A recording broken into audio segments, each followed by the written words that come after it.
Welcome sa isa na namang episode ng Panlasang Pinoy. Gagawa tayo ng oatmeal cookies. Ito yung mga ingredients na gagamitin natin. All-purpose flour, oats, baking powder, ground cinnamon, light brown sugar, vanilla extract, raisins, egg, butter, at salt.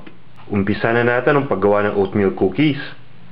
First step, kailangan nating i-mix lahat ng dry ingredients.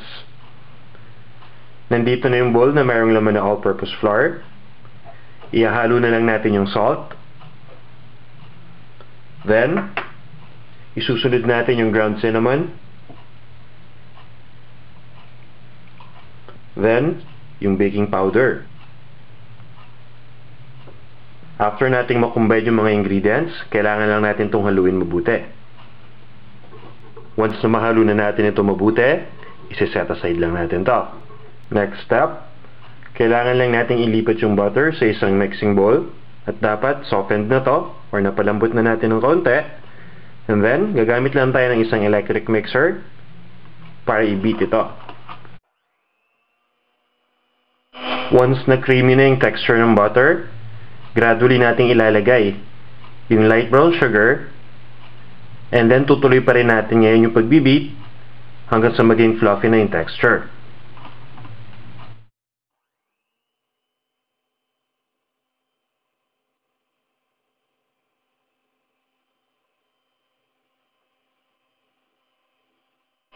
Next step, ilalagay na natin yung vanilla extract. Then, itutuloy lang natin yung pagmimix for a few more minutes. After nating mahalo yung mga ingredients mabuti, pwede na natin ilagay ngayon yung egg. So, pag ilagay ng egg, mimix din natin ulit ito. Pero this time, ang gagamitin lang natin, low speed lang. Next step, gradually nating ilalagay yung oats habang minimix itong batter. Then, isusunod na natin yung dry ingredients na minix natin kanina.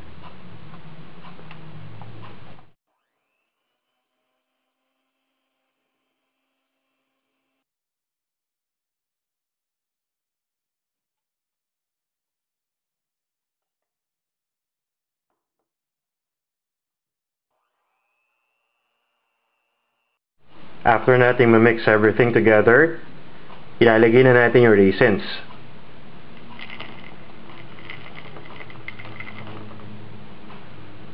Then, hahaluin natin ulit. Sisiguraduhin lang natin na maging well-distributed itong raisins.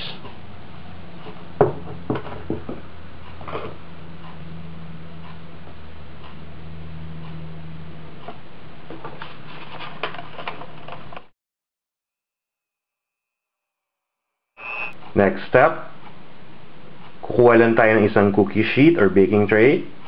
Lalagyan na natin ng parchment or ng wax paper sa taas.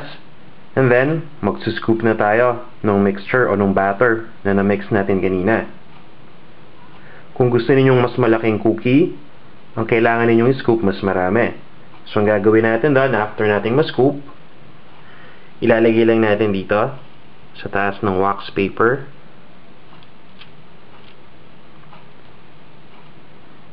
Then, aayusin lang natin. Kailangan natin kasing i-flatten ito. And ang ginagawa ko dito ng technique, binabasa ko lang yung kamay ko para hindi masyadong dumikat tong mixture dahil napaka-sticky nito. Then, shape ko lang ng konti. Press ko. Then yan. So, gagawin natin yung same procedure na to hanggang sa maubos na natin lahat ng mixture. Kung mapapansin niyo, medyo malayo yung distance ng bawat cookie sa isa't isa. Kailangan kasi natin gawin ito dahil later on, while baking, mag-expand pa to at ayaw natin magdikit-dikit. So, para safe, bigyan natin ng 2 inches na distance. Then, kung medyo maliit yung gamit ninyong cookie sheet or ng baking tray, at may natira pang mixture, pwede ninyong i-bake to in batches. Or, kung meron pa kayong extra na tray or na cookie sheet, pwede ninyong isabay yung pag-bake. So at this point, dapat na-preheat na natin yung oven. I-bake na natin to. After baking, mapapansin niyo na medyo malambot pa yung cookies. Natural lang yan, so dapat huwag ninyong i-overbake at baka masunog. Tanggalin lang ninyo sa oven yung tray or yung cookie sheet, and then pabayaan muna natin na mag-cool down yung cookie. Then after that, pwede na natin i-transfer sa isang cooling grid na kagaya nito or sa isang wire rack. Then, kung gusto ninyong i-serve, pwede na ninyong i-serve kagad. Para sa exact measurements ng mga ingredients at iba pang mga recipes na tiyak na magugustuhan ninyo, bumisita lang kayo sa panlasangpinoy.com.